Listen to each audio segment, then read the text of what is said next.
Salut, j'espère que vous allez bien. Aujourd'hui encore, je vous donne le compte rendu des consultations à présentiel.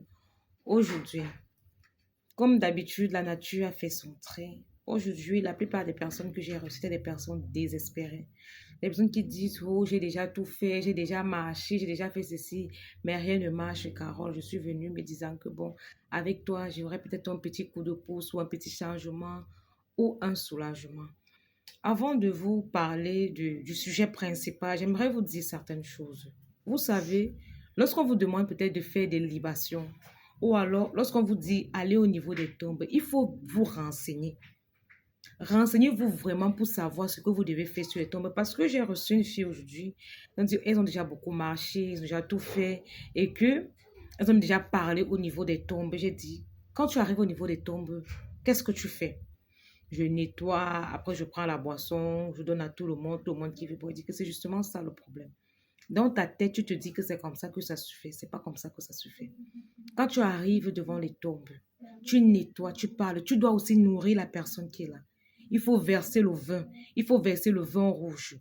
Et maintenant, si peut-être la personne avait une boisson que la personne aimait, peut-être le coca, peut-être la castelle, tu peux verser la castelle en parlant. Demande à la personne ce que tu veux et ainsi de suite. En fait, il y a souvent des petits détails là que vous ignorez, mais lorsque vous décrivez ce que vous faites, on a l'impression que vous faites tellement bien, mais ça ne marche pas. Pourtant, il y a des choses que vous ne faites pas, vous faites mal en fait. Il y a beaucoup de choses qui vous échappent. Il y a beaucoup de choses qui vous échappent.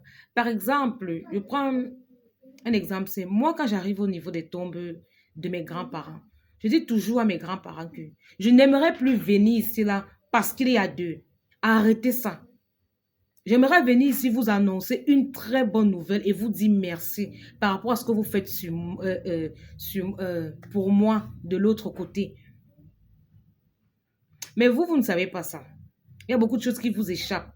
Et lorsqu'on vous demande de parler à vos ancêtres, vous trouvez que c'est tellement lourd et que c'est bidon même. Parce que la plupart des gens, aujourd'hui, je renvoyais, va causer avec tes ancêtres, va parler à tes ancêtres, oh, parler aux ancêtres, c'est ouvrir la porte au totem, c'est ouvrir la porte à ceci. C'est pour ça que vous êtes tellement mal renseigné par rapport à ce sujet. Vous êtes tellement mal renseigné. Bref, on va venir sur ça une autre fois. Laissez-moi faire mes vidéos.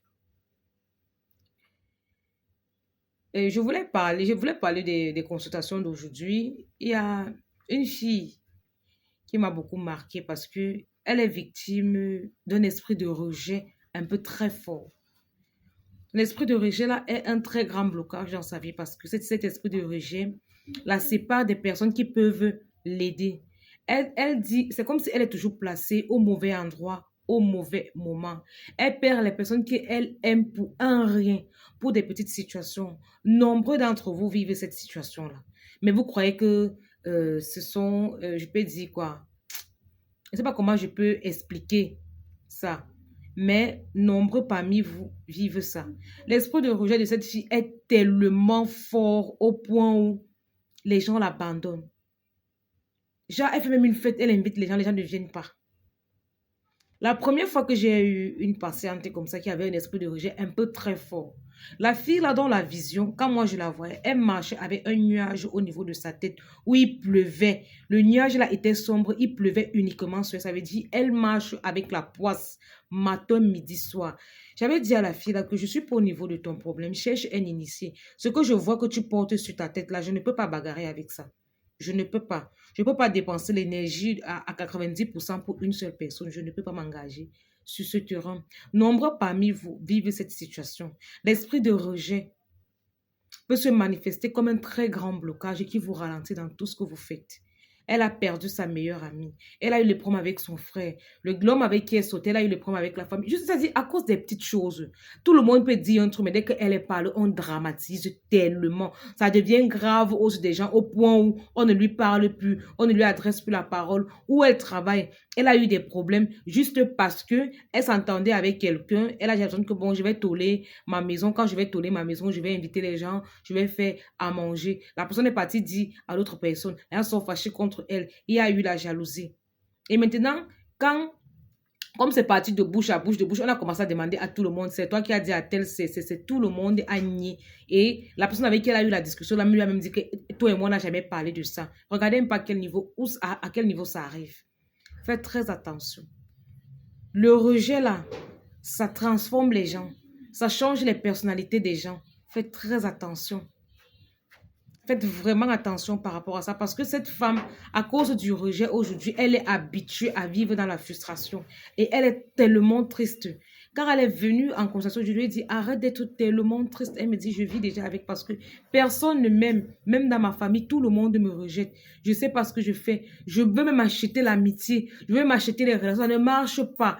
Tout le monde me rejette et c'est depuis l'enfance. Imaginez-vous qu'on fait les jeux d'enfants. Je jouais avec mes cousines. Un incident s'est produit. On a tout mis sur ma tête. Pourtant, j'ai presque rien dit, mais tout ça s'est posé sur ma tête au point où, avec mes cousines aujourd'hui, ça ne donne pas. Si on vous raconte vraiment ce qui s'est passé, les choses des enfants, que tu tissais une natte, après, il paraît que tu as dit que où tu vas te manger qui, où tu vas, les choses qu'elle ne reconnaît même pas. Regardez le rejet, c'est-à-dire la personne qui la dérange spirituellement la sépare de toutes les personnes qui peuvent l'aider. On agit dans sa famille, ses relations, ses amitiés, le côté sentimental. Elle m'a dit qu'elle a même déjà oublié, mais elle a eu la grâce quand même de construire une maison. Vous êtes nombreux ici, là. Vous vivez dans ce genre de situation. Et si tu n'es pas une personne forte mentalement, tu deviens amer. Tu deviens une personne aigrie. Si tu as un peu de sorcellerie, tu commences seulement à gâter les gens qui sont autour de toi. Faites très attention. L'esprit de rejet, c'est un blocage très fort. Ça arrive au niveau où ça transforme votre personnalité. Faites attention. C'est une poisse, c'est un mauvais sort. Appelez ça comme vous voulez. Mais c'est la main noire qui vous gère. Donc faites très attention. J'ai voulu parler de ça aujourd'hui parce que c'est celle-là qui m'a marqué aujourd'hui dans mes consultations. Donc faites très attention.